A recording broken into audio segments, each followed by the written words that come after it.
दाइ hello hello आजको यात्रा चाहिँ हाम्रो एकदम हामी अहिले सल्लेरीबाट रारासम्म घोडसवार गर्दैछौँ। बाटो हिँड्नुलाई त्यस्तो हिँड्ने मान्छेलाई त्यस्तो अप्ठ्यारो त रहेन रहेछ। अलिक 3 किलोमिटरको दूरी छ अरे। कति प्लेन एरिया रहेछ। चिसोको कारणले घोडाको यात्रा गरिसके पश्चात चाहिँ अहिले हामी बिच बाटोबाट चाहिँ फेरि हिँडेर ताल नजिक आइपुगेका छौँ र यो पछाडिपट्टि बल्ल हामीले तालको मनोरम दृश्य चाहिँ अहिले देख्न पाइरहेका छौँ। जान्छौँ हामी अगाडि, तपाईँहरूलाई जोड्दै लान्छौँ। त्यो तालमा हामीले अब के देख्छौँ त्यो सबै कुराहरू चाहिँ त्यही हो, जोड्दै लैजान्छौँ। हेर्नुहोस्, यसको तालको कलर चेन्ज हुन्छ अरे। यो अलिकति फुल टाइम दिएर बस्नुपर्ने रहेछ। त्यो समय अनुकूल हामीलाई मिल्छ कि मिल्दैन हेर्छौँ। जोडिराख्नुहोस् हामीसँगै। साथीहरू, अहिले चाहिँ हामी अब तालको छेउमा आइपुग्यौँ होइन, र यो पछाडि पुरै रारा ताल र अब त्यो अगाडिको भागमा हामी जाँदैछौँ। त्यहाँ अगाडि जान्छौँ।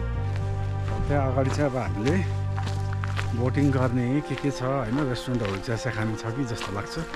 जान्छौँ, त्यहाँ गएर फेरि तपाईँसँग हामी भेट्नेछौँ। आजको चाहिँ यो आँखाले देख्न सक्ने दृश्य चाहिँ हामीले मजाले अवलोकन गर्नेछौँ।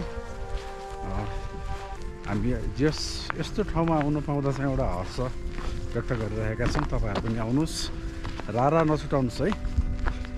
तर बाटोको यात्रा अलिकति कष्टकर नै छ होइन, तर यहाँ आइसकेपछि सबै दुःखहरू बिर्सिएर सम्पूर्ण कुराहरू चाहिँ यही तालकै छेउमा बसेर यहाँको मनोरम दृश्य हेरेर हामी आनन्द लिन सक्छौँ। रारा लेक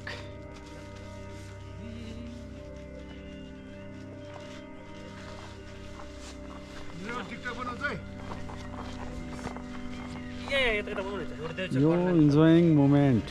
Enjoying. Everything is fine here. अहिले हामी कहाँ जाँदैछौँ? We are going opposite side of पारी होमस्टे।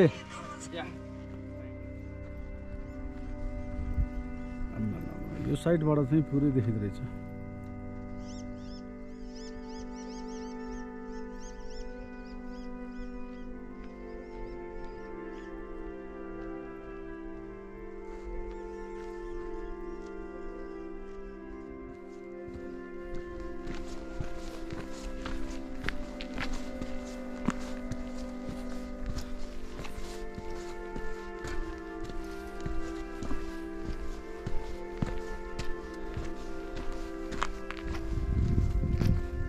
अहिले चाहिँ हामी यो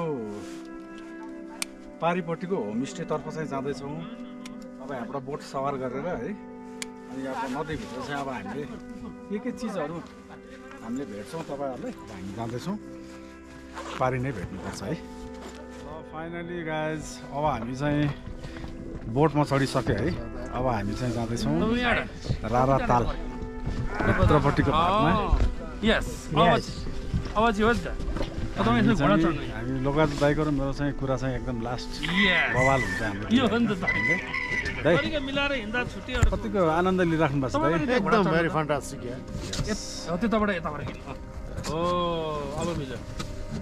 यो हाम्रो टिम, यो हाम्रो टिमहरू चाहिँ गयो है। हेलो टिमहरू सबै भनिराख्नु है, रेकर्ड भइरहेछ। साथीहरू केही भारीसँग नबोल्नु, म लाइभ गर्दैछु है। हेलो, म लाइभ गर्दैछु, भारीसँग केही नबोल्नु होला है। ओके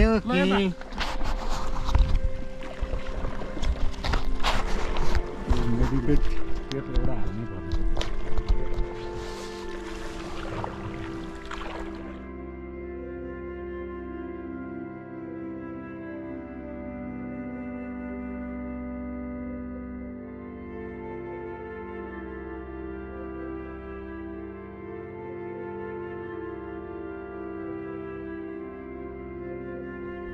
चाहिँ हस्की पनि छ है, हस्की पनि गइरहेको छ। बुढी भिडियो कल के छ? भिडियो कल गर न, भिडियो कल।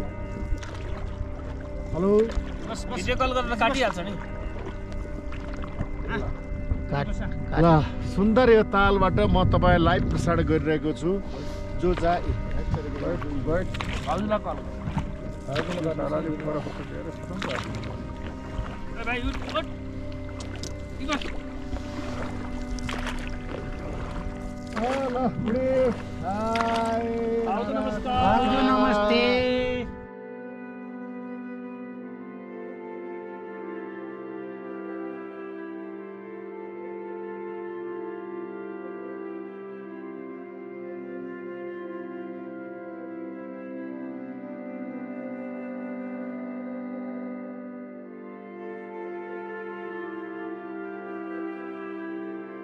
दाइहरू यो उसबाट तपाईँको त्यहाँ कर्णालीको प्रवेश बिन्दु अथवा सुरु हुन्छ यहाँको राराको पानी त्यहाँबाट बाहिर निस्किसकेपछि कर्णाली नदीको सुरु हुन्छ। आदरणीय साथीहरू अब हामी केही बेरमा पारी होमस्टेतिर हामी जाँदैछौँ।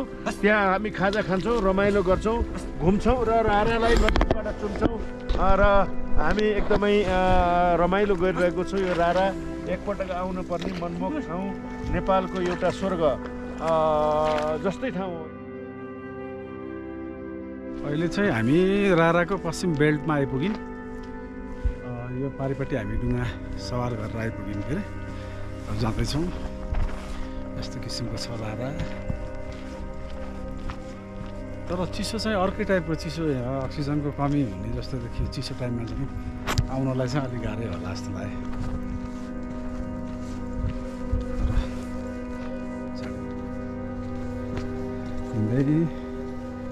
राराको भ्यूहरू अवलोकन गर्दै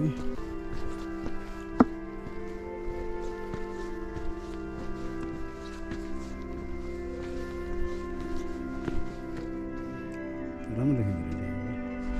ल साथीहरू अब रिटर्नको ट्रिप हाम्रो भइरहेको थियो।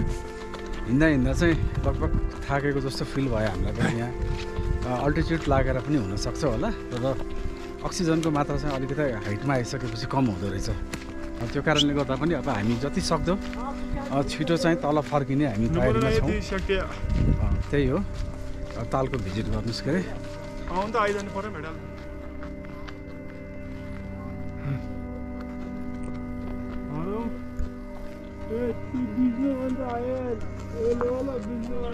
अहिले चाहिँ हामी घोडा चढ्दा चढ्दै घोडाको विश्रामको क्रममा थियौँ र यता दाइ भाइहरू सबैले घोडा चढिराख्नु भएको छ र अब हामी फेरि पुनः घोडा चढ्दै रारा ताललाई बाई बाई। रारा अब मौका मिल्यो भने फेरि होला भेट, नत्र हाम्रो चाहिँ उतैतिर जुम्ला सुर्खेत कता कता हुन्छ। रारा ताल त आइन्छ होला फेरि पनि है, आइन्छ होला चान्सेस मिल्यो भने है। जेएनजी टिम आज घोडामा छ।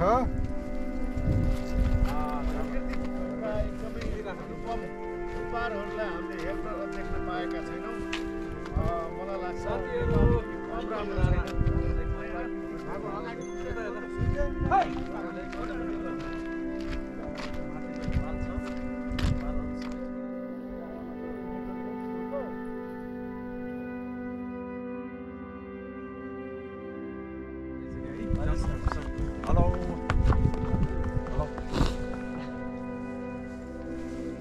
ल साथीहरू, घुमाइको पछि चाहिँ अब हामी रारा तालबाट चाहिँ सल्लेरीतर्फ झर्दै हो।